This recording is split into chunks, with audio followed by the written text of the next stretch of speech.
তাআলা বলেছেন হুদান লিল মুত্তাকিন, কোরআন হচ্ছে মুত্তাকিদের জন্য হুদা, পথ প্রদর্শক। অর্থাৎ কোরআন সবাইকেই পথ দেখায় না। যিনি কোরআন থেকে পথের দিশা নেওয়ার জন্য, পথের দিশা পাওয়ার জন্য সেই চিন্তা চেতনা নিয়ে কোরআনের কাছে আসে, কোরআন তাকে পথ দেখায়। তো যারা কোরআনের কাছ থেকে পথ নির্দেশ নিতে চায় তারা হলো আল্লাহ তাআলার ভাষায় মুত্তাকি, অর্থাৎ আল্লাহ ভীরু মানুষ যারা। তো সেই মুত্তাকিদের দুইটি বিশেষ গুণ নিয়ে আমরা আলোচনা করেছিলাম। একটি গুণ ছিল আল্লাযীনা ইউমিনুনা বিল গায়ব, যারা অদৃশ্যের প্রতি দৃঢ় বিশ্বাস রাখে, বিশ্বাস স্থাপন করে। আরেকটা গুণ ছিল ওয়া ইউকিমুনাস সালাত, এবং তারা নামাজকে প্রতিষ্ঠা করে। এই দুইটি গুণ নিয়ে আমরা গত জুমায় আলোচনা করেছিলাম। তো নামাজের ব্যাপারে অনেক কথা সংক্ষেপে গত জুমা আলোচনা করা হয়েছে। আজকে আমরা তৃতীয় গুণ, এখানে 5টি গুণের কথা আল্লাহ তাআলা বর্ণনা করেছেন। আজকে তৃতীয়, চতুর্থ এবং পঞ্চম এই 3টি গুণ, মুত্তাকিদের বিশেষ গুণাবলী নিয়ে আমরা আলোচনা করব ইনশাআল্লাহ। আল্লাহ রাব্বুল আলামিন মুত্তাকিদের জন্য তৃতীয় নম্বরে যে গুণের কথা এখানে বলেছেন, আল্লাহ তাআলা বলেন ওয়া মিম্মা রাযাকনাহুম ইউনফিকুন, আমি তাদেরকে যেই রিজিক দিয়েছি, জীবন উপকরণ দিয়েছি, সেগুলি থেকে যারা আল্লাহর রাস্তায় ব্যয় করে, আল্লাহর সন্তুষ্টির জন্য ব্যয় করে। এখানে আল্লাহ তাআলা রিজিকের কথা বলেছেন। রিজিকটা কি? আমরা সাধারণভাবে রিজিক বলতে বুঝি আমরা যা খাই এটাই আমাদের রিজিক, কিন্তু আসলে রিজিক শুধু খাওয়াকেই রিজিক বলে না। রিজিকের অর্থ অনেক ব্যাপক। একজন মানুষের জীবনে সে যা কিছু ভোগ করে, যা কিছু উপভোগ করে, যা কিছু তার জীবন উপকরণ রয়েছে, সবগুলি রিজিকের মধ্যে অন্তর্ভুক্ত। এবং এই রিজিকের সর্বোচ্চ মানদণ্ড হচ্ছে একজন মানুষ সুস্থ থাকা। এটা হচ্ছে একটা বড় রিজিক। আর আমরা যেটাকে মূল রিজিক মনে করি খাওয়া, এটা হলো একেবারে সর্বনিম্নতরের রিজিক। তো রিজিক বলতে এক কথায় আমাদের জীবনে যা কিছু লাগে, যা কিছু প্রয়োজন, এই রকমের যত উপকরণ আল্লাহ তাআলা দিয়েছেন সব কিছুই আমাদের রিজিক। তো আল্লাহ তাআলা বলেছেন ওই রিজিক থেকে, আমার দেওয়া রিজিক থেকে তারা ব্যয় করে, ইনফাক দান করে, সাদকা করে। দেখেন, ইনফাক শব্দটা এখানে 2টি অর্থে ব্যবহার করা হয়েছে। একটি অর্থ হলো যাকাত, আরেকটা অর্থ সাধারণ দান বা সাদকা। এখন যাকাত ফরজ হওয়ার আগে এই সাধারণ দান সাদকা এটা চালু ছিল, কিন্তু যাকাত যখন ফরজ হয়েছে, যাকাতের পাশাপাশি এই দান সাদকা এটাও চালু রয়েছে। সুতরাং যাকাত তো আমরা বছরে একবার দিই, কিন্তু দান সাদকা এটা আমরা প্রতিনিয়তই করতে পারি। এই সুযোগ আল্লাহ তাআলা আমাদেরকে রেখেছেন। এই জন্য মুত্তাকি হওয়ার জন্য আমাদের 2 নম্বর যে বৈশিষ্ট্য আল্লাহ তাআলা এখানে উল্লেখ করলেন, সেটা হলো ওয়া মিম্মা রাযাকনাহুম ইউনফিকুন, তাদেরকে যে রিজিক দেওয়া হয়েছে তা থেকে তারা ব্যয় করে, অর্থাৎ আল্লাহর সন্তুষ্টির জন্য ব্যয় করে। প্রিয় হাজিরিন, মুত্তাকিদের বৈশিষ্ট্য বর্ণনা করতে গিয়ে আল্লাহ রাব্বুল আলামিন কোরআনুল কারীমের সূরা আল ইমরানের মধ্যে এভাবে বর্ণনা করেছেন। আল্লাহ রাব্বুল আলামিন বলেন আল্লাযীনা ইউনফিকুনা ফিস সাররাই ওয়াদ দাররাই ওয়াল কাযিমিনাল গায়জ। আল্লাহ তাআলা বলেন আল্লাযীনা ইউনফিকুনা ফিস সাররাই ওয়াদ দাররাই, যারা সুখে দুঃখে, ভালো অবস্থায় খারাপ অবস্থায় আল্লাহর রাস্তায় দান করে, তারাই হলো মুত্তাকি। এখানে আল্লাহ রাব্বুল আলামিন মুত্তাকিদের বৈশিষ্ট্য বর্ণনা করতে গিয়ে 1 নম্বরে এই কথাটাই বলেছেন যারা সুস্থতার সঙ্গে, সচ্ছলতার সঙ্গে এবং অসচ্ছলতা অবস্থায়, দুই অবস্থায় যারা আল্লাহ সন্তুষ্টির জন্য ব্যয় করে, এই ব্যয়টাকে আল্লাহ রাব্বুল আলামিন একটা উদাহরণ দিয়েছেন কোরআনে। এই যে ব্যয়, এই যে দান আমরা করি, এটা আসলে এটার অবস্থাটা কি হয়। বুখারী শরীফের হাদিসে আল্লাহ রাসূল সাল্লাল্লাহু আলাইহি ওয়াসাল্লাম বলেছেন যে তোমরা যে দান সাদকাগুলি করো, এগুলিকে আল্লাহ তাআলা পেলে পুষে বড় করে। দানের পরিমাণ ছোট হতে পারে, আল্লাহ তাআলা এগুলিকে লালন পালন করে বড় করেন এবং কিয়ামতের ময়দানে উহুদ পাহাড়ের সমতুল্য পরিমাণ করে আল্লাহ তাআলা সেটা বান্দার আমলনামায় ঢুকিয়ে দিবেন। সুবহানাল্লাহ। আল্লাহ রাব্বুল আলামিন দানের একটা উদাহরণ দিয়েছেন, দান কিভাবে বৃদ্ধি পায়। মাসালুল লাযীনা ইউনফিকুনা ফী সাবিলিল্লাহি কামাসালি হাববাতিন আম্বাতাত সাবআ সানাবিলা ফী কুল্লি সুনবুলাতিন মিআতু হাব্বা। আল্লাহ তাআলা এখানে একটা উদাহরণ দিলেন যে যারা দান করে তাদের দানটা বৃদ্ধি হয় এভাবে। মিসালটা আল্লাহ এভাবে দিলেন যে কেউ যদি একটা চারা, একটা বীজ রোপণ করে, একটা বীজ বপন করে মাটিতে, তার থেকে একটা চারা গাছ হয়। সেই গাছে 7টা ডাল বা 7টা কাণ্ড তৈরি হয়। এক একটা ডালে আল্লাহ রাব্বুল আলামিন 100টা করে ফুল বা ফল আল্লাহ তাআলা দেন। তাহলে 7টা ডালে যদি এক একটা 100টা করে হয়, তাহলে 7টা ডালে কতটা হয়? 700। আল্লাহ রাব্বুল আলামিন এটা এভাবে বুঝাচ্ছেন যে একজন মানুষের দান, তার সাদাকা, তার যে ব্যয় আল্লাহর সন্তুষ্টির জন্য, আল্লাহ রাব্বুল আলামিন 1 থেকে 700 গুণ পর্যন্ত বৃদ্ধি করে আল্লাহ তাকে সওয়াব দান করেন। সুবহানাল্লাহ। তাহলে এই দান, এই সাদাকা, এই মানুষকে দেওয়ার প্রবণতা এবং মানসিকতা, এটা নিঃসন্দেহে আল্লাহ তাআলার একটি প্রিয় স্বভাব, প্রিয় অভ্যাস। এটা আল্লাহ তাআলা অনেক বেশি ভালোবাসেন।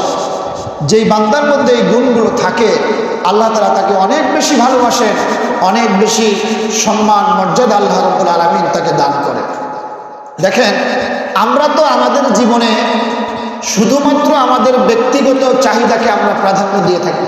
আমার কি লাগবে, আমি কিসে ভালো থাকব, আমার সব কিছু ঠিকঠাক হলো কিনা, আমরা সর্বদা নিজেকে নিয়ে চিন্তা করি। কিন্তু যারা মুত্তাকি, আল্লাহ রাসূল সাল্লাল্লাহু আলাইহি সাল্লামের সাহাবায়ে কেরামদের দিকে তাকালে দেখা যায় যে তারা নিজেদের থেকে অন্যকে প্রাধান্য দিতেন বেশি। নিজের কিছুই নাই, তারপরে অন্যের জন্য তারা সবটুকু দেওয়ার জন্য প্রস্তুত থাকতেন। একটা ছোট্ট উদাহরণ দেই।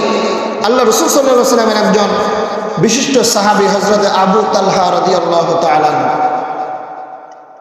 একদিন মসজিদে নববীতে জোহরের নামাজের পরে আল্লাহর নবী ডেকে বললেন, সাহাবীরা, আমার একজন মেহমান এসেছে, 3 দিন পর্যন্ত কিছুই খায় না, আমার কাছেও তেমন কোনো খাবার নাই, আমার এই মেহমানটাকে তোমরা কেউ নিয়ে যেতে পারো নাকি? হযরত তালহা রাদিয়াল্লাহু তাআলা উঠে দাঁড়ালেন, বলেন, ইয়া রাসূলুল্লাহ, আমার সঙ্গে দেন, আমি নিয়ে যাচ্ছি। হযরত তালহা মেহমানকে বাড়িতে নিয়ে গেলেন।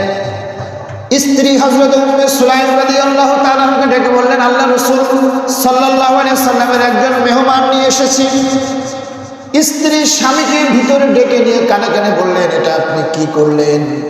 আমাদের ঘরে যেই পরিমাণের খাবার আছে, আমি আপনিও খেতে পারবো না, শুধু আমাদের 2টা বাচ্চার খাবার হবে। কিছুক্ষণ চিন্তা করে বিবি বললেন, ঠিক আছে, রাখেন, যেহেতু আল্লাহ রাসূলের মেহমান, ওনাকে আপনি বসতে দেন। ওনার সামনে আমি যখন খানা দিব, আমি বাচ্চাদেরকে আগে ঘুম পাড়িয়ে দিচ্ছি, ওনার সামনে যখন আমি খাবার পরিবেশন করব, আপনার সামনে আমি একটা প্লেট দিব। আপনি আপনার সামনে যখন প্লেট দিব, তখন আপনি আলোটা নিভিয়ে দিবেন। আপনি এমন একটা ভান করবেন যেন আপনিও খাচ্ছেন, মেহমান যেন বুঝতে পারে আপনি যেন তার সঙ্গে শরীক হচ্ছেন। আমি এভাবে করে মেহমানকে তার মেহমানদারির ব্যবস্থা করছি। কথা মতো হযরত উম্মে সুলাইম রাদিয়াল্লাহু তাআলা আনহা ছোট্ট বাচ্চা দুটিকে ঘুম পাড়িয়ে দিলেন।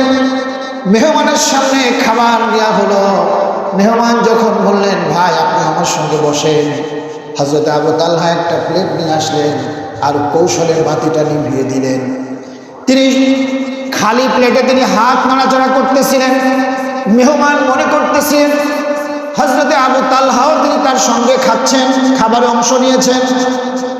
ফজরের সময় হযরতে আবু তালহা রাদিয়াল্লাহু তাআলা যখন মেহমান সহ মসজিদে হাজির হয়ে গেলেন, আল্লাহ রাসূল ডেকে বললেন, ও আবু তালহা, তুমি মেহমানের সঙ্গে এমন কি আচরণ করেছো বলো দেখি। হযরতে তালহা ডেকে বললেন, ইয়া রাসূলুল্লাহ, ইয়া হাবিবাল্লাহ, আমি তো মেহমানের জন্য তেমন কিছুই করতে পারি নাই। আমার ঘরে কোনো খাবার ছিল না, আমার দুইটা সন্তানের জন্য কিছু খাবার ছিল। আমরা স্বামী স্ত্রী এবং আমার দুইটা সন্তান মেহমানের সম্মানে আজকে রাত্রে আমরা না খেয়ে থেকেছি, উপোস থেকেছি। এতটুকু সম্মান, এতটুকু কদর মেহমানকে আমরা করতে পেরেছি। আল্লাহ রাব্বুল আলামিনের রাসূল ডেকে বলেন, তালহা, তুমি যে নিজেদের প্রয়োজনকে উপেক্ষা করে অন্যকে প্রাধান্য দেওয়া, মেহমানকে যে সম্মান তুমি দেখিয়েছো, আল্লাহ রাব্বুল আলামিনের আরশে আজিম পর্যন্ত খুশি হয়ে গেছে। আল্লাহ রাব্বুল আলামিন তোমার সম্মানে সূরা হাশরের 9 নম্বর আয়াতে কারিমা আল্লাহ তাআলা অবতীর্ণ করে দিয়েছে। সুবহানাল্লাহ ওয়া বিহামদিহি। এই আয়াতের মধ্যে আল্লাহ তাআলা বলেন, তারাই তো সফল যারা নিজেদের প্রয়োজনকে উপেক্ষা করে অন্যকে প্রাধান্য দেয়। সুবহানাল্লাহ ওয়া বিহামদিহি। তারাই সফল, তাদের জীবনটাই সফল। অথচ দেখেন আজকের দুনিয়ার দিকে তাকালে, বাস্তবতার দিকে তাকালে দেখা যায় দুনিয়া এত অশান্তি কেন? ওই যে আমি চাই, আমার কি প্রয়োজন, এটার পিছনেই আমরা ছুটছি। নিজের প্রয়োজনকে পূরণ করার জন্য অন্য সব ধ্বংস হয়ে যায়, সেদিকে আমাদের কোনো খেয়াল নাই। নিজের প্রয়োজনটাকে আগে মেটাতে হবে। এজন্যই আজকে পৃথিবীতে এত অশান্তি, এত চতুর্দিকে এত অশান্তির দাবানল দাও দাও করে চলতেছে। আমাদের মধ্যে যদি ওই টেন্ডেন্সিটা কাজ করতো যে আমার প্রতিবেশী সে কি খাচ্ছে, আমার থেকে যে দুর্বল সে কি ঠিকমতো তার জীবনযাপন চালাতে পারছে কিনা, এই খোঁজ খবরটা যদি আমরা রাখতে পারতাম, প্রতিবেশীর খবর যদি রাখতে পারতাম, সমাজের অন্য 10 জন অবহেলিত মানুষের খোঁজ খবর যদি আমি নিতে পারতাম, তাহলে পৃথিবীতে এত পাওয়ার জন্য, পৃথিবীর ধন সম্পদ উপার্জন করার জন্য এত বেশি প্রতিযোগিতা আমাদের মধ্যে আসতো না। প্রিয় হাজিরিন, আজকে আমরা পৃথিবীটাকে অশান্ত করে ফেলেছি, পরিবেশটাকে দূষিত করে ফেলেছি। কেন? শুধুমাত্র আমাদের নোংরা চাওয়া পাওয়াকে প্রতিষ্ঠিত করার জন্য, নিজের চাহিদাকে প্রতিষ্ঠিত করার জন্য, স্টাবলিশ করার জন্য, নিজের চাহিদাকে পরিপূর্ণ করার জন্য, যেখানে অন্য কারো কোনো চিন্তা নাই, শুধু নিজের চিন্তা সার্বক্ষণিক আমরা ব্যস্ত মধ্যে থাকি। যদি সাহাবাদের ওই চরিত্রগুলো আমাদের মধ্যে থাকতো, অন্যকে প্রাধান্য দেওয়া, নিজে না খেয়ে অন্যকে খাওয়ানো, নিজে না করে অন্যকে পড়ানো, নিজের প্রয়োজনকে উপেক্ষা করে অন্যের প্রয়োজন মেটানো, এই টেন্ডেন্সি যদি থাকতো, তাহলে আমাদের সমাজ, আমাদের দেশ, আমাদের এই পরিবেশটা আরো বেশি সুন্দর হতে পারত। প্রিয় হাজিরিন, এজন্য শুধু নিজেরটা চিন্তা করলে হবে না, আশেপাশে প্রতিবেশীর খোঁজ খবর আমাদেরকে রাখতে হবে। এটা আল্লাহর পক্ষ থেকে আমাদের দায়িত্ব, কর্তব্য দেওয়া হয়েছে। প্রতিবেশীর বাড়িতে কি হলো না হলো, সে কি ঠিকমতো খাবার পাচ্ছে কিনা, আমি ভালো ভালো খাবার খাচ্ছি, আমার জীবনযাপন খুব ভালোভাবেই চলতেছে, অথচ আমারই এক প্রতিবেশী সে 3 বেলা ঠিকমতো খাবার পায় না, তার সন্তানগুলি না খেয়ে থাকে, কাল কিয়ামতের ময়দানে আদালতে আখিরাতে আল্লাহর কাছে আমাকে আপনাকে জবাবদিহি করা লাগবে। এর জন্য প্রিয় ভাইরা, হযরত আব্দুল্লাহ বিন মুবারক রাহমাতুল্লাহি আলাইহি, তিনি ছিলেন একজন জগৎ বিখ্যাত মুহাদ্দিস। তার জামানায় অন্যান্য ওলামায়ে কেরাম তার সম্পর্কে বলেছেন, তিনি যখন কোনো মজলিসে উপস্থিত হতেন, তার অবস্থানটা ছিল এমন, তিনি যেন অনেকগুলো তারকার মধ্যে একটা চাঁদ। হযরত আব্দুল্লাহ বিন মুবারক রাহিমাহুল্লাহ, তার মর্যাদা, তার জ্ঞান, তার আল্লাহ ভীরুতা এতটাই বিখ্যাত ছিল, প্রখ্যাত ছিলেন তিনি, যে তিনি সকলের কাছে একটা সম্মানের পাত্রে, সম্মানের জায়গায় অধিষ্ঠিত ছিলেন। আলেম ওলামারা এমন কোনো আলেম পৃথিবীতে নাই যিনি আব্দুল্লাহ বিন মুবারকের কথা জানেন না, তার ইতিহাস তারা জানেন না।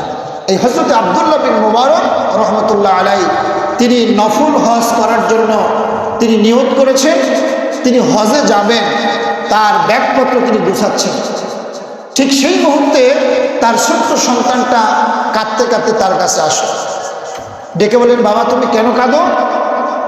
বলল, আব্বু আমাদের পাশের বাড়িতে গরুর গোশত রান্না হয়েছে, তা আমি সেই বাড়িতে গেলাম, তারা আমাকে গরুর গোশত খাইতে দিল না, এজন্য আমি কাঁদতেছি।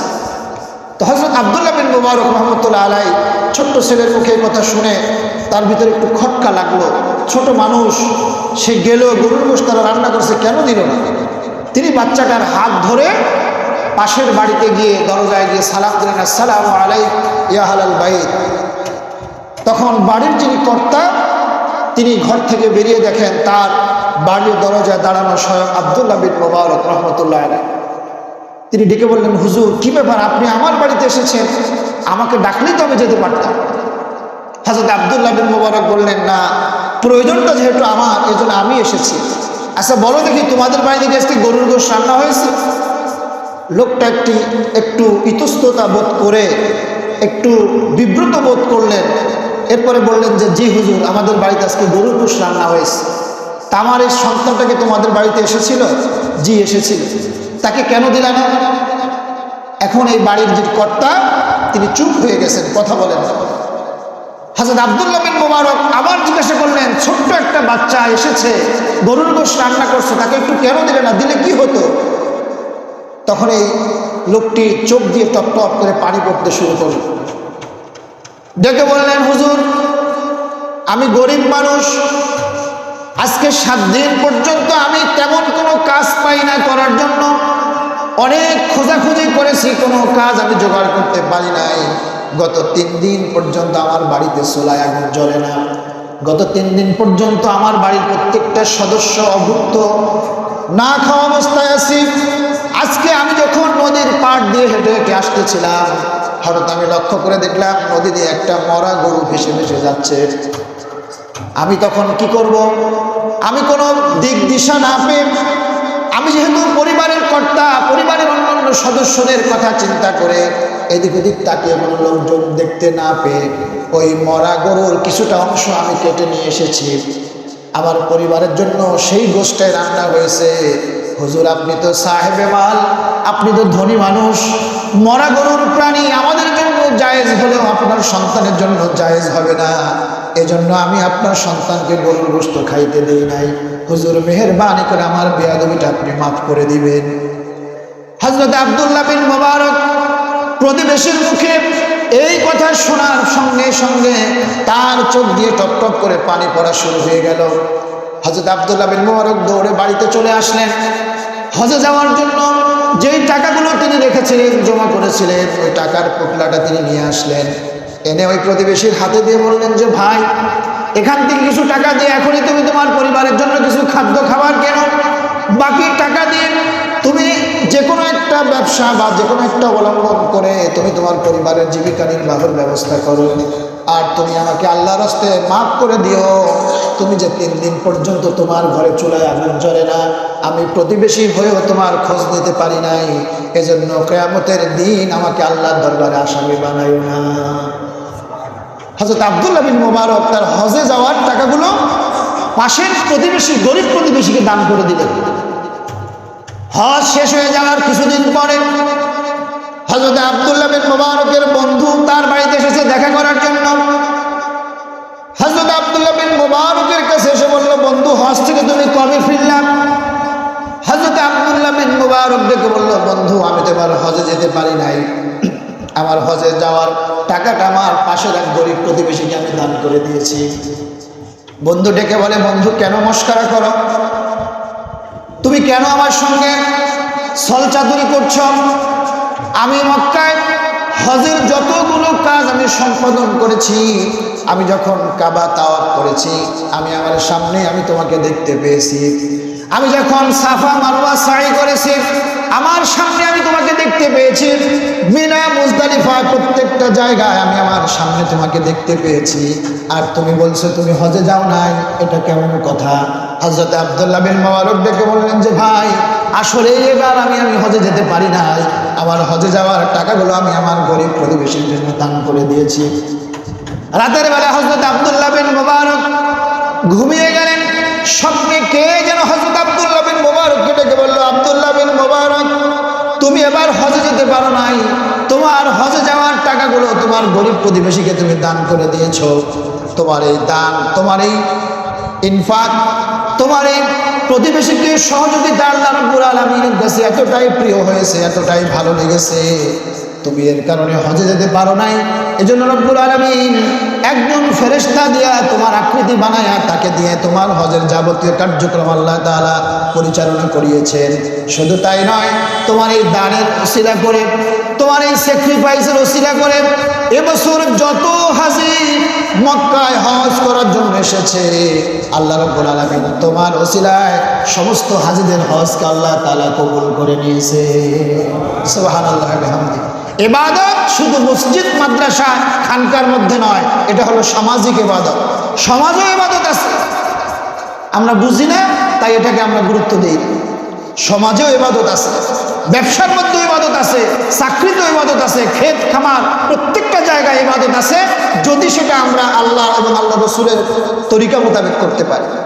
আল্লাহ তাআলা যে বিধান দিয়েছেন সেটা ফলো করে রসুলের তরিকা অনুযায়ী যদি আমরা করতে পারি, ওটাও আমাদের জন্য ইবাদতে পরিপূর্ণ হয়ে যাবে। প্রিয় ভাইরা, এই জন্য দান করা, আল্লাহকে সন্তুষ্ট করবার জন্য খরচ করা, এটা অত্যন্ত বড় উঁচু মানের একটি কাজ, যেটা আল্লাহর কাছে অনেক বেশি প্রিয়। সুতরাং মুত্তাকিদের 3 নম্বরের বৈশিষ্ট্য হবে এটা, তারা অমিম্মা রাযাকনাহুম ইউনফিকুন, তারা তাদের রিজিক থেকে, তাদের প্রয়োজন থেকে তারা মানুষকে সহযোগিতা করবে, আল্লাহর রাস্তায় খরচ করবে, আল্লাহর জমিনে আল্লাহর দ্বীন প্রতিষ্ঠার কাজে অর্থকে ব্যয় করবে। এক কথায় যেখানে দিলে আল্লাহ খুশি হন, সন্তুষ্ট হন, সেই জায়গায় তার অর্থ, তার সম্পদ, তার সময়, তার শ্রম, তার মেধা, যা কিছু আল্লাহ তাকে দিয়েছেন সব কিছু থেকে যেগুলো ব্যয় করবে, এটা হলো মুত্তাকির কাজ। কারণ সব কিছুই আমাদের রিজিকের অন্তর্ভুক্ত। এই যে আমাদের মেধা, আমাদের চিন্তা, আমাদের সম্পদ, আমাদের সময়, আমাদের যোগ্যতা, আমাদের দক্ষতা, এগুলি সব কিছুই রিজিকের মধ্যে অন্তর্ভুক্ত। সুতরাং এগুলিও আপনাকে আল্লাহর সন্তুষ্টির জন্য ব্যয় করতে হবে। আল্লাহ তাআলা আপনাকে যে মেধাটা দিয়েছেন, আপনাকে যে দক্ষতা, যে যোগ্যতা দিয়েছেন, সেটাকে যদি আপনি আল্লাহর সন্তুষ্টির পথে ব্যয় না করে যদি আল্লাহর অসন্তুষ্টির পথে ব্যয় করেন, কিয়ামতের ময়দানে আপনাকে আল্লাহর দরবারে এর জন্য জবাবদিহি করতে হবে। কিয়ামতের দিন আল্লাহ রাব্বুল আলামিন মানুষের কাছ থেকে তার সম্পদের হিসাব নিকাশ নেবেন। সামনে পয়েন্ট আসতেছে, কথা বলবো। প্রিয় হাজিরিন, 4 নম্বরের যেই পয়েন্ট, যেই গুণাবলী মুত্তাকিদের জন্য আল্লাহ রাব্বুল আলামিন বলছেন, ওয়াল্লাযীনা ইউমিনুনা বিমা উনজিলা ইলাইকা ওয়া মা উনজিলা মিন ক্বাবলিক। আল্লাহ তাআলা বলছেন, যারা ওয়াল্লাযীনা ইউমিনুনা বিমা উনজিলা ইলাইক, হে নবী, যা তোমার প্রতি অবতীর্ণ হয়েছে এগুলির প্রতি যারা বিশ্বাস স্থাপন করে, ওয়া মা উনজিলা মিন ক্বাবলিক, এবং তোমার পূর্বে যা অবতীর্ণ করা হয়েছে সেগুলির প্রতিও তারা বিশ্বাস স্থাপন করে। প্রিয় ভাইরা, রসুলের প্রতি অবতীর্ণ হয়েছে কি? কোরআন। এখন কোরআন আমরা বিশ্বাস করি কি করি না? করি, এটা আমরা মুখে বলি, কিন্তু এটা আমাদের কাজে এটা দেখা যায় না, এটার প্রমাণ কাজে পাওয়া যায় না। আমরা বিশ্বাস করি যে আগুন এটা ধরলে পুড়ে যাবে, এজন্য আমরা আগুন কি করি না? ধরি না। এটা বোঝা যায় যে আমরা এটা বিশ্বাস করেছি যে আসলে আগুন ধরলে হাত পুড়ে যাবে, এটাই প্রমাণ পাওয়া যায়। কিন্তু কোরআনের ক্ষেত্রে আমরা যে বলি কোরআনকে বিশ্বাস করি, যদি কোরআনকে বিশ্বাসই করতাম তাহলে কোরআনের যে বিধানগুলো আছে সেগুলি আমাদের জীবনে বাস্তবায়ন কেন হয় না? প্রশ্ন আসে কিনা? আমি যেটা বিশ্বাস করি সেটা আমার জীবনে কেন বাস্তবায়ন হয় না? আজকে আমি নিজেকে মুসলমান বলে পরিচয় দিচ্ছি, আমি বুক উঁচু করে বলতেছি আমার দেশ সর্ববৃহৎ দ্বিতীয় মুসলিম দেশ, আমার দেশে 91% মুসলমান। বুক ফুলিয়ে আমরা বলি, মঞ্চে, বক্তব্যে, সব জায়গায় এটা আমরা বুক ফুলিয়ে বলি। তাহলে যেই দেশে 91% মুসলমান, সেই দেশে আল্লাহর একটা বিধান, আল্লাহর একটা আইন সমাজে বা রাষ্ট্রে কায়েম আছে আমাদের জীবনে? তাহলে আমরা কিসের কোরআন বিশ্বাস করি? এগুলি হচ্ছে একটা মুনাফিকের চরিত্র, আমাদেরকে এগুলি পরিহার করতে হবে। আমরা কোরআনকে যদি বিশ্বাস করে থাকি, কোরআনের বিধানগুলো আমাদেরকে বিশ্বাস করতে হবে। যেই বিধান আমাদের জীবনে এনে দিতে পারে কল্যাণ, যেই বিধানের দ্বারা আমাদের জীবনে আসবে মুক্তি, যেই বিধানের দ্বারা আমাদের জীবনে আসবে শান্তি, যেই শান্তির জন্য আজকে মানুষ হন্য হয়ে খুঁজতেছে। শান্তি কোথায়? শান্তি কোথায়, কিন্তু আসল যে জায়গায় শান্তি পাওয়া যায় সেখানে মানুষ খোঁজে না। শান্তি আছে কোথায়? শান্তি আছে আল্লাহ এবং আল্লাহ রসুলের বিধানের কাছে, শান্তি আছে কোরআনের কাছে, যেই কোরআনের মাধ্যমে আল্লাহ রাব্বুল আলামিন যেই কোরআন রসুলকে দিলেন, এই কোরআনের মাধ্যমে আল্লাহ রসুল সাল্লাল্লাহু আলাইহি সাল্লাম এমন একটা সমাজকে পরিবর্তন করলেন, যেই সমাজটা ছিল অন্ধকার আচ্ছন্ন যুগ, যেই সময়টা ছিল দ্য ডে অফ ইগনোরেন্স, যেই সময়টাকে বলা হতো আইয়ামে জাহেলিয়া, সেই সমাজটাকে আল্লাহ রসুল এমনভাবে পরিবর্তন করলেন, এমনভাবে মোটিভেট করলেন যে সম্পর্কে আল্লাহ রসুল নিজে বলেছেন খৈরুল কুরুনি করনি, আমার যুগ হচ্ছে সর্বোত্তম যুগ। সুবহানাল্লাহ। সেই সোনালী যুগ, সোনালী সমাজ, সোনার মানুষ আল্লাহ রসুল কি দিয়ে তৈরি করেছিলেন? কোরআন দিয়ে। ভাইরা আমার, আমরা পরশ পাথরের গল্প শুনেছি, পরশ পাথরের সঙ্গে লোহা যদি ছোঁয়ানো হয় সেটা নাকি স্বর্ণে পরিণত হয়ে যায়, এমন গল্প আমরা অনেকেই শুনেছি। কিন্তু আসলে পরশ পাথরের অস্তিত্ব আছে কিনা আমরা জানি না। কিন্তু রব্বুল আলামিন আমাদেরকে এমন একটা পরশমণি দিলেন যার নাম হলো কোরআন। যেই পরশমণি দিয়ে আল্লাহ রাসূল সাল্লাল্লাহু আলাইহি ওয়াসাল্লাম ওই যুগের বর্বর মানুষগুলিকে, ওই যুগের অসভ্য মানুষগুলিকে, যেই মানুষগুলো ছিল অসভ্য বর্বর, যাদের কাজ ছিল খুন খারাপি, হত্যা, লুটতরাজ, লুণ্ঠন, মারামারি, দাঙ্গা হাঙ্গা ফাসাদ, এগুলি ছিল তাদের নিত্য নৈমিত্তিক কাজ। ওই মানুষগুলিকে আল্লাহ রাসূল সাল্লাল্লাহু আলাইহি ওয়াসাল্লাম এই কোরআনের মাধ্যমে, কোরআনের পরশ দিয়ে, কোরআনের স্পর্শে এনে তাদেরকে এক একজন সোনার মানুষে পরিণত করে দিয়েছিলেন। সুবহানাল্লাহ। হযরত আবু বকর, হযরত ওমর, হযরত আলী, ওসমান রাদিয়াল্লাহু তাআলা আলাইহিম আজমাইন, এই যে সোনার মানুষগুলো তৈরি হয়েছিল, এটা কি দিয়ে বলেন তো? কোরআন দিয়ে। সেই কোরআন আমাদের কাছে এখন অবিকল আছে না নাই? আছে কি না? অবিকল অবিকৃত অবস্থায় আমাদের কাছে আছে, কিন্তু সেরকম সোনার মানুষ এখন তৈরি হয় না। কেন হয় না? কারণ আমরা আমাদের জীবনের সমস্যার সমাধান কোরআন থেকে নিতে চাই না। আমাদের জীবনের সমস্যার সমাধান আমরা খোঁজার জন্য কোরআনের কাছে যাই না, রসুলের হাদিসের কাছে আমরা যাই না। আজকে আমাদের ধ্যান ধারণা, মানুষের মস্তিষ্ক প্রসূত ধ্যান ধারণা, চিন্তা চেতনা দিয়ে, বিভিন্ন ধরনের মতবাদ দিয়ে আমরা আমাদের জীবনকে পরিবর্তন করার চেষ্টা করছি, জীবনে শান্তি আনার চেষ্টা করছি, যা আদৌ কখনো সম্ভব নয়। শান্তি যদি পেতে হয়, যদি কল্যাণ যদি পেতে চাই, আমাদেরকে ফিরে যেতে হবে আবার সেই কোরআনের কাছে। প্রিয় হাজিরিন, আল্লাহ রাব্বুল আলামিন বললেন মুত্তাকিদের বৈশিষ্ট্য হলো 4 নম্বরের বৈশিষ্ট্য যে হে নবী, তোমার প্রতি যা অবতীর্ণ করা হয়েছে এর প্রতি তারা বিশ্বাস স্থাপন করবে।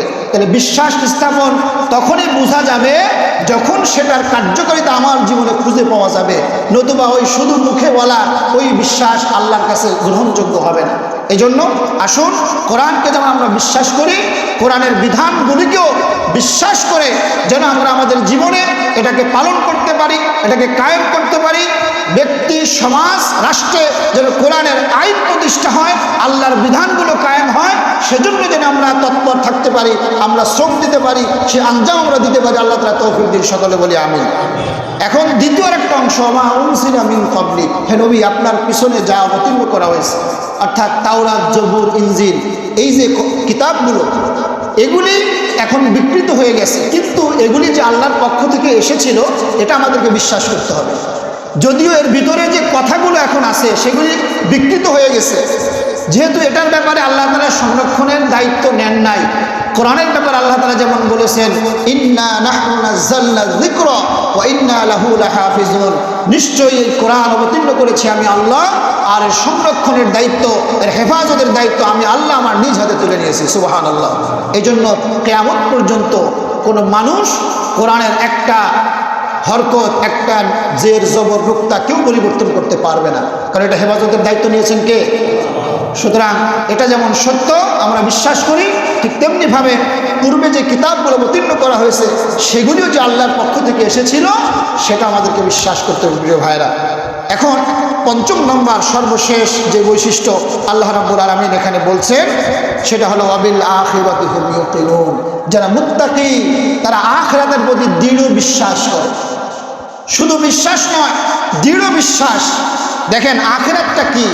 আখিরাত এমন একটা জীবন, আমরা এখন আছি দুনিয়ায়, আমাদের মৃত্যুর সাথে সাথে আমাদের এই দুনিয়ার জীবনটা শেষ হয়ে যাবে, দুনিয়ার এই চ্যাপ্টার ক্লোজ। ইহকালীন জীবনের যেই অবস্থাটা, যেই সময়টা, যেই চ্যাপ্টারটা, যে অধ্যায়টা, এটার সমাপ্তি হয়ে যাবে। এরপরে যেই সময়টা শুরু হবে, যে জীবনটা শুরু হবে, সেটার নামই হলো আখিরাত বা পরকাল। প্রিয় ভাইরা, আল্লাহ রসুল সাল্লাল্লাহু আলাইহি সাল্লাম মক্কাতুল মুকাররমায় 13টি বছর যেই দাওয়াতি কাজ করেছেন, এই দাওয়াতি কাজের মূল বিষয় ছিল 3টা। এক নম্বরে ছিল তাওহীদ, অর্থাৎ আল্লাহর একত্ববাদের দাওয়াত। কারণ তখনকার মানুষগুলো বহু খোদায় বিশ্বাসী ছিল, তারা অনেক দেবতায় তারা বিশ্বাস করত। এজন্য তাদের এই মন থেকে ওই বিশ্বাসের যেই গোড়া আছে এগুলিকে উপড়ে ফেলার জন্য দীর্ঘদিন যাবৎ, দীর্ঘ 13 বছর যাবৎ আল্লাহ রাব্বুল আলামিন যে আয়াতে কারিমগুলো অবতীর্ণ করেছেন, সেখানে তাওহীদের ব্যাপারে গুরুত্ব দেওয়া হয়েছে। একত্ববাদের প্রতি, এক আল্লাহর প্রতি বিশ্বাস স্থাপনের ব্যাপারে সেখানে গুরুত্ব দেওয়া হয়েছে। 2 নম্বরে রিসালাত, নবীদের যে দায়িত্ব কর্তব্য আল্লাহর পক্ষ থেকে আল্লাহ তাআলা যে দিয়ে পাঠিয়েছেন, এগুলির ব্যাপারে বেশি বেশি বর্ণনা করা হয়েছে। 3 নম্বরে সবথেকে বেশি যে ব্যাপারে কথা বলা হয়েছে সেটা হলো আখিরাত। কারণ আখিরাতের ভয়, আখিরাতের চিন্তা, আখিরাতের চেতনা যদি কোনো মানুষের মগজের মধ্যে একবার ঢুকাই দেওয়া যায়, ওই মানুষকে দিয়ে আপনি পিটায়ও তারা যে কোনো খারাপ কাজ করাইতে পারবেন না। কারণ যার মাথায় এই চিন্তা আছে যে আমি এই জীবনে যা করতেছি, আমার ওই জীবনে এটার হিসাব দেওয়া লাগবে, এটার কর্মফল আমার ওই জীবনে ভোগ করা লাগবে, এই চিন্তা, এই চেতনা যার মধ্যে আছে, সেটি কোনো খারাপ কাজ করবে? কখনোই করবে না। এজন্য আল্লাহ রাব্বুল আলামিন গোটা কুরআনুল কারীমের মধ্যে আখিরাতের ব্যাপারে এত কথা আল্লাহ রাব্বুল আলামিন বলেছেন, মানুষদের হৃদয়ের মন মগজের মধ্যে ঢুকায় দেওয়ার জন্য। গোটা কোরআন 30 পারা যদি আখিরাত সংক্রান্ত আয়াতগুলো যদি আমরা একত্রিত করি, গোটা 30 পারার 10 পারার সমান আল্লাহ রাব্বুল আলামিন, অর্থাৎ কোরআনের 3 ভাগের 1 ভাগ সমপরিমাণ কথা আল্লাহ তাআলা আখিরাতের ব্যাপারে বলেছেন। সুবহানাল্লাহ। কারণ তখনকার মানুষগুলো আখিরাতের ব্যাপারে ছিল তারা বেখেয়াল। তারা বলতো যে মানুষ মরে যাবে, পচে যাবে, হাড্ডি গুড্ডি মাটির সঙ্গে মিশে যাবে, আবার কেমনে জীবিত হবে, এটা কেমনে সম্ভব, এটা তাদের মাথার মধ্যে ঢুকতো না। তখনকার মানুষ একথা মুখে বলতো যে আখিরাত তারা বিশ্বাস করে না, কিন্তু আমরা এখন মুখে বলি না, কিন্তু আমাদের কাজের দ্বারা আমরা বুঝিয়ে দেই যে আমরা আখিরাত বিশ্বাস করি। এটা কেন বললাম? আমাদের যে কর্মকাণ্ড, আমাদের যে কাজকর্ম, মুমিন হিসেবে, মুত্তাকি হিসেবে, এটা কি দেখলে কখনো বোঝা যায় যে আমরা আখিরাতকে বিশ্বাস করি? যদি আখিরাতকে বিশ্বাস করতাম, সমাজের মধ্যে এত ফিতনা ফাসাদ থাকতো? তাহলে দেশের মধ্যে এত অশান্তি থাকতো? মানুষের মধ্যে এত হানাহানি, এত রাহাজানি, এত লুটতরাজ, এত দুর্নীতি, এত চাঁদাবাজি, এত সন্ত্রাসী, কোনো কার্যকলাপ, কোনো খারাপ কর্মকাণ্ড পৃথিবীতে থাকতো না যদি আমাদের টেন্ডেন্সির মধ্যে আখিরাতের চিন্তা থাকতো। আগেরকার যুগের কাফেররা, মুশরিকেরা, তারা সরাসরি বলতো আখিরাত বলতে কিছু নাই, আমরা এটা জাস্ট পার্থক্য আমরা মুখে বলি না, কিন্তু আমাদের কর্মকাণ্ডের দ্বারা আমরা এটা বুঝিয়ে দেই যে আমরাও আখিরাতকে বিশ্বাস করি না। প্রিয় হাজরিন, কথাটা শুনতে আপনাদের একটু খারাপ লাগলেও এটাই বাস্তবতা, এটাই সত্য কথা। আমরা আখিরাতকে ধারণ করতে পারি নাই। যদি আখিরাতকে ধারণ করতে পারতাম, তাহলে আমাদের দুনিয়ার জীবনটা হতো পরকালমুখী। যদি আমরা আখিরাতকে চিন্তা করতে পারতাম, আমাদের দুনিয়ার জীবনটা হতো জান্নাতের জন্য ক্ষেত স্বরূপ, আখিরাতের ক্ষেত। আল্লাহ রাসূল সাল্লাল্লাহু আলাইহি ওয়াসাল্লাম বলেছেন, আদ-দুনিয়া মাজরাআতুল আখিরা, এই দুনিয়া হচ্ছে আখিরাতের জন্য একটা ক্ষেত স্বরূপ। যেমন আপনি খেতে ফসল ফলাবেন, আপনি খেতে যেভাবে শ্রম দিবেন, যেভাবে পরিচর্যা করবেন, আপনি ঠিক ওইভাবেই ফসল আপনি ঘরে তুলতে পারবেন। এখন আপনি খেতে ফসলের পরিচর্যা করলেন না, ঠিকমতো সময় দিলেন না, তার পরিচর্যায় ভালো যেই ব্যবস্থাপনা দরকার ছিল সেগুলি আপনি করলেন না, আপনি ভালো ফসলের আশা কিভাবে করতে পারেন? ঠিক তেমনিভাবে দুনিয়ায় আমি আখিরাতের জন্য কোনো প্রস্তুতি নিলাম না, পরকালকে আমি ভয় করলাম না, এই দুনিয়ার জবাবদিহিতামূলক জীবনযাপন আল্লাহ তাআলা আমাকে আপনাকে দুনিয়ায় পাঠিয়েছেন, এটা একটা অল্প সময়ের জন্য, সামান্য একটা সময় দিয়ে, ক্ষণিকের সময়। এই সময়টা আল্লাহ তাআলা কেন দিলেন? আল্লাহ রাব্বুল আলামিন বলছেন, আল্লাহ রাব্বুল আলামিন সূরাতুল মুলকের মধ্যে বলেন, আল্লাযী খালাকাল মাউতা ওয়াল হায়াতা লিয়াবলুয়াকুম আইয়ুকুম আহসানু আমালা। আল্লাহ তাআলা বলেন, আমি মৃত্যুকে সৃষ্টি করেছি, আমি জীবনকে সৃষ্টি করেছি, এবং জীবন এবং মৃত্যু এই দুইটার মাঝখানে যেই হায়াত, যেই সময়টা আমি আল্লাহ এই জন্যই দিয়েছি, আইয়ুকুম আহসানু আমালা, আমি আল্লাহ দেখতে চাই ভালো কাজের ব্যাপারে, উত্তম কাজের ব্যাপারে কে বেশি অগ্রগামী হয়। সুবহানাল্লাহ। অর্থাৎ ভালো কাজের ক্ষেত্রে কে বেশি অগ্রগামী হয়, কে ভালো কাজের প্রতি বেশি ধাবিত হয়, কে কত বেশি ভালো কাজ করতে পারে, ইখলাসপূর্ণ কাজ করতে পারে, এর জন্য আল্লাহ তাআলা আমাদেরকে এটা বললেন। আল্লাহ তাআলা বললেন ফাস্তাবিকুল খায়রাত, তোমরা উত্তম কাজের প্রতিযোগিতা করো। অথচ আমরা কি করতেছি? আমরা উত্তম কাজ বাদ দিয়ে অনুত্তম কাজের প্রতিযোগিতায় লিপ্ত আছি। আমরা আখিরাতকে বাদ দিয়ে দুনিয়ার প্রতিযোগিতায় আমরা লিপ্ত আছি। দুনিয়াকে কিভাবে জয় করব, দুনিয়ার ক্ষমতা কিভাবে আমি আমার ধারণ করব, কিভাবে এটাকে ভোগ করব, কিভাবে এটা আমার ব্যক্তিগত কাজে লাগাবো, এই চিন্তা এই চেতনায় সারাক্ষণ আমি মশগুল থাকি। এজন্য আমার ধ্যান ধারণা চিন্তা চেতনা সব কিছু এটার পিছনে আমি ব্যয় করতেছি। আমি আমার সেই রবের কথা ভুলে গিয়েছি, আখিরাতের কথা বেমালুম ভুলে গিয়েছি, যে আখিরাতের শুরু আছে কিন্তু শেষ নাই।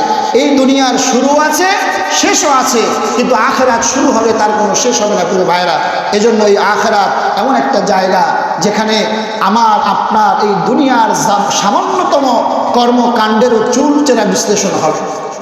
আল্লাহ রাব্বুল আলামিন বলেন ফামান ইয়ামাল মিসকালা যাররাতিন শাররান ইয়ারা ওয়া মান খায়রান ইয়ারা ওয়া মান ইয়ামাল মিসকালা যাররাতিন শাররান ইয়ারা। আল্লাহ তাআলা বলেন তুমি যদি দুনিয়ায় যাররা পরিমাণ ভালো কাজ করো, নেকের কাজ করো, উত্তম কাজ করো, সেগুলিও কিয়ামতের দিন তোমার আমলনামার মধ্যে দেখা যাবে। ওয়া মান ইয়ামাল মিসকালা যাররাতিন শাররান ইয়ারা, কিয়ামতের দিন তোমার আমলনামায় তুমি দুনিয়ায় সামান্যতম যদি কোনো খারাপ কাজও করে থাকো, যেটা যত ছোট হোক না কেন, সেগুলিও কিয়ামতের ময়দানে আমাদের আমলনামার মধ্যে দেখা যাবে। কিয়ামতের দিন আল্লাহ রাব্বুল আলামিন আমাদের হাতে আমলনামাগুলি দিয়ে দিবেন, বলবেন ইকরা কিতাবাকা কাফা বিনাফসিকা আল-ইয়াওমা আলাইকা হাসিবা, পড়ো, তুমি তোমার নিজের আমলনামা তুমি নিজেই পড়ো, আর তোমার নিজের হিসাবের জন্য আজকে তুমি নিজেই যথেষ্ট। মানুষটার আমলনামা দেখে অবাক হয়ে যাবে, তার অবাক হয়ে বলবে মালি হাযাল কিতাব লা ইউগাদিরু সগীরাতাও ওয়ালা কাবীরাতান ইল্লা আহসাহা। এটা কি আশ্চর্যময় একটা কিতাব, একটা ছোট গুনাহও বাদ পড়ে নাই, একটা বড় গুনাহও বাদ পড়ে নাই। এমন অনেক গুনাহ আমাদের জীবনে আছে যে পৃথিবীর কোনো মানুষ জানে না, পৃথিবীর কেউ জানে না, একমাত্র জানি আমি নিজে, আর জানেন কে? এমন গুনাহ আমাদের জীবনে আছে না? এমন অনেক গুনাহ আছে প্রিয় ভাইরা। তাহলে ওই আখিরাতের চিন্তা যদি আমার আপনার মধ্যে থাকতো, তাহলে ওই চুপি সারে একাকী যখন আমরা থাকি, তখনও আমাদের মধ্যে ওই ভয়টা কাজ করতো, আমাদের দ্বারা এই খারাপ কাজগুলি হতো না। প্রিয় ভাইরা, আজকে পৃথিবীতে আমরা যতটুকু সময়ের জন্য আসি, এতটুকু সময় আমরা প্রত্যেকেই কিছু না কিছু দায়িত্ব কর্তব্য নিয়ে আমরা আসি। আল্লাহ রাসূল সাল্লাল্লাহু আলাইহি ওয়াসাল্লাম বলেছেন আলা কুল্লুকুম রাঈন ওয়া কুল্লুকুম মাসউলুন আন রাইয়াতিহি, তোমরা প্রত্যেকেই দায়িত্বশীল, কিয়ামতের দিন তোমাদের প্রত্যেকের এই দায়িত্বের ব্যাপারে আল্লাহর কাছে তোমাদেরকে জবাবদিহি করা লাগবে। প্রিয় হাজিরিন, সর্বোপরি আমরা প্রত্যেকে আমাদের নিজের নফসের দায়িত্বশীল। সর্বশেষ আমাদের নিজের নফসের মালিককে আমরা সেটাকে পরিচালনা করছি। আল্লাহ তাআলা আমাদেরকে এই জিম্মাদারি দিয়েছেন দুনিয়ার জীবনে। নফস আমরা যা বলি তাই শোনে, আমরা যে কাজে ব্যয় করি সেই কাজেই এটা আমাদেরকে নিয়ে যায়, সেদিকে আমাদেরকে নিয়ে যায়। তো এই ইচ্ছাটা, এটা আল্লাহ তাআলা দুনিয়ায় আমাদেরকে স্বাধীনতা দিয়েছেন। সুতরাং কিয়ামতের দিন আমাদেরকে এই জবাবদিহি করতে হবে অবশ্যই। আল্লাহ রাব্বুল আলামিন এই যে পৃথিবীতে আমরা যে শান শওকত দেখছি, সুন্দর পৃথিবী আমরা দেখছি, সুন্দর সুন্দর বালাখানা, সুন্দর সুন্দর বিল্ডিং, ডুপ্লেক্স বাড়িগুলো আমরা দেখছি, কত নান্দনিক বাড়ি আমাদের চোখে পড়ে। হাজার লক্ষ কোটি টাকা ব্যয় করে মানুষ 2 দিনের এই পৃথিবীতে থাকার জন্য কত দামি দামি বাড়ি নির্মাণ করে। একটা সময় আসবে আল্লাহ রাব্বুল আলামিনের একটা হুকুমে, সিংহার ফুৎকারের আওয়াজে সব কিছু ভেঙে চুরে চুরমার হয়ে যাবে। আল্লাহ রাব্বুল আলামিন বলেন ইযাস সামাউ ফাতারাত ওয়া ইযাল কাওয়াকিবু ইনতাসারাত ওয়া ইযাল বিহারু ফুজ্জিরাত ওয়া ইযাল কুবুরু বুসিরাত। ইযাস সামাউ ফাতারাত, সেদিন আকাশসমূহ দীর্ণ বিদীর্ণ হয়ে যাবে, ভেঙে চুরে খান খান হয়ে যাবে। কাতাই সিজিল্লিল কুতুব, কিতাবের পৃষ্ঠার মতো একটার পর একটা ঠাস ঠাস করে পড়তে থাকবে, ভেঙে চুরে সব একাকার হয়ে যাবে। ওয়াইজাল কাওয়াকিবু ইনতাসারাত, এই তারকাগুলি যে এক একটা তারকা পৃথিবী থেকে হাজারো লক্ষ বড়, এই তারকাগুলি বিক্ষিপ্ত হয়ে ছিটকে পড়বে, একটার সঙ্গে আরেকটা ধাক্কা লেগে ভেঙে চুরে খান খান হয়ে যাবে। ওয়াইজাল বিহার ফুজ্জিরাত, সমুদ্রগুলো উচ্ছ্বসিত হয়ে যাবে, সমুদ্রের মধ্যে আগুন ধরিয়ে দেওয়া হবে, পানিগুলো উচ্ছ্বাসিত হয়ে চতুর্দিকে ছড়িয়ে ছিটিয়ে যাবে। ওয়াইজাল কুবুর বুসিরাত, কবরগুলো তার মধ্যে যা আছে সব উদ্গীরণ করে দিবে, বের করে দিবে। আল্লাহ তাআলা বলছেন কান্নাহুম জারাদুম মুনতাশির, বন্যার আগে মাটির ভিতর থেকে যেমনি পোকামাকড়গুলি বাইরে বের হয়, সেই কিয়ামতের দিন কিয়ামত যখন সংঘটিত হবে, এই কবরের মধ্য থেকে মানুষগুলি এভাবে বেরোতে থাকবে। আল্লাহ রাব্বুল আলামিন অন্য জায়গায় বলেন ইযা যুলজিলাতিল আরদু জিলজালাহা ওয়া আখরাজাতিল আরদু আসকালাহা, সেদিন এই জমিনকে ঝাঁকি মারা হবে, প্রবল এক ঝাঁকুনিতে জমিনের মধ্যে যা আছে সব বাইরে বেরিয়ে যাবে। সেদিন মানুষ বলবে ওয়াকালাল ইনসানু মা লাহা, মানুষ সেদিন বলবে জমিনের হলো কি, জমিন এত নাড়াচাড়া কেন করে, এত কেন উথাল ফাতাল করে?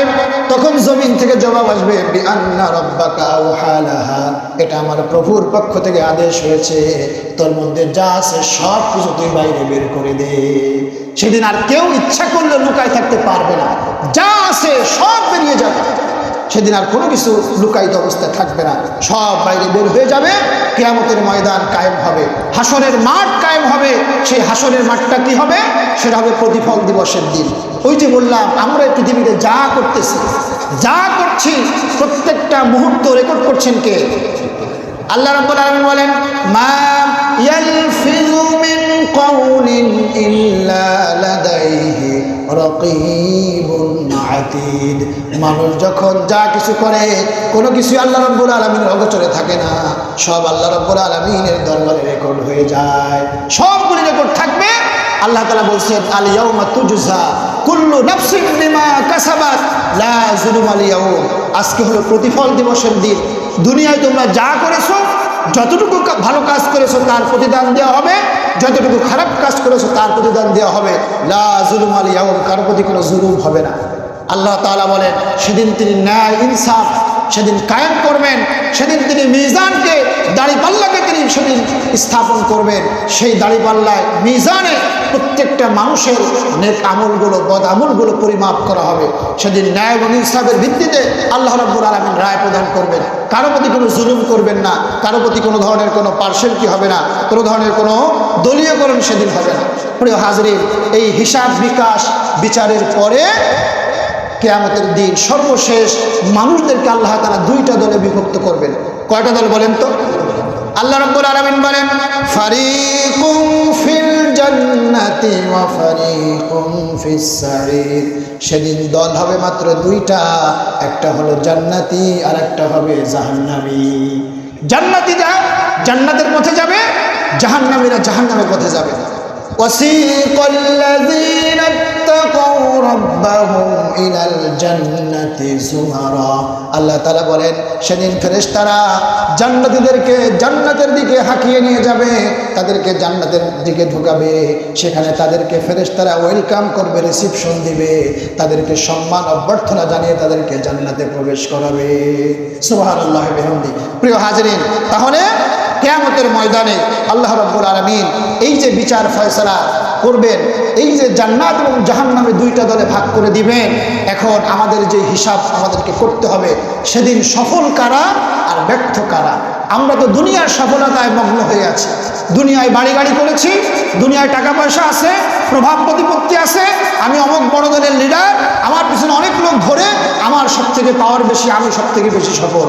না, এটা সফলতার মানদণ্ড নয়।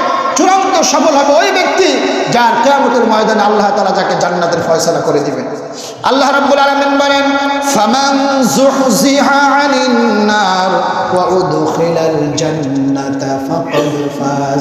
আল্লাহ তাআলা বলেন কিয়ামতের দিন ওই ব্যক্তি হবে চূড়ান্ত সফল যাকে জাহান্নাম থেকে মাফ করে দিয়ে জান্নাতের মধ্যে প্রবেশ করিয়ে দেওয়া হবে। সুবহানাল্লাহ। তাহলে আমরা কি এই চূড়ান্ত সফলতা পাইতে চাই কি চাই না? চাই কি চাই না? আল্লাহ রাব্বুল আলামিন বলছেন উলাইকা আলা হুদাম মির রাব্বিহিম ওয়া উলাইকা হুমুল মুফলিহুন। এই যে পাঁচটা বৈশিষ্ট্য গুণাবলীর কথা বর্ণনা করা হলো, মুত্তাকি হওয়ার জন্য এই 5টা গুণাবলী যাদের মধ্যে থাকবে, যারা এগুলি অর্জন করতে পারবে, আল্লাহ তাআলা বলেন তারাই হলো ওই লোকগুলোই আল্লাহ রাব্বুল আলামিনের হেদায়েতের পথে আছে। হেদায়েত তাদের জন্য আল্লাহ তাআলা রেখেছেন। আল্লাহ তাআলার যেই সঠিক পথের দিশা এটা তারাই পাবে, আউলাইকা হুমুল মুফলিহুন, এবং তারাই সেদিন হবে সফলকাম। সুবহানাল্লাহি ওয়া বিহামদিহি। প্রিয় হাজিরিন, এই যে গুণাবলীগুলো যে আলোচনা করলাম, আল্লাহ রাব্বুল আলামিন কিয়ামতের ময়দানে আমাদেরকে নানান জিনিসের হিসাব নিকাশ নেবেন। আমাদেরকে সবথেকে যেই কমন যে বিষয়টা, প্রত্যেকটা মানুষকে আল্লাহ রাব্বুল আলামিন সেদিন 5টা প্রশ্ন করবেন।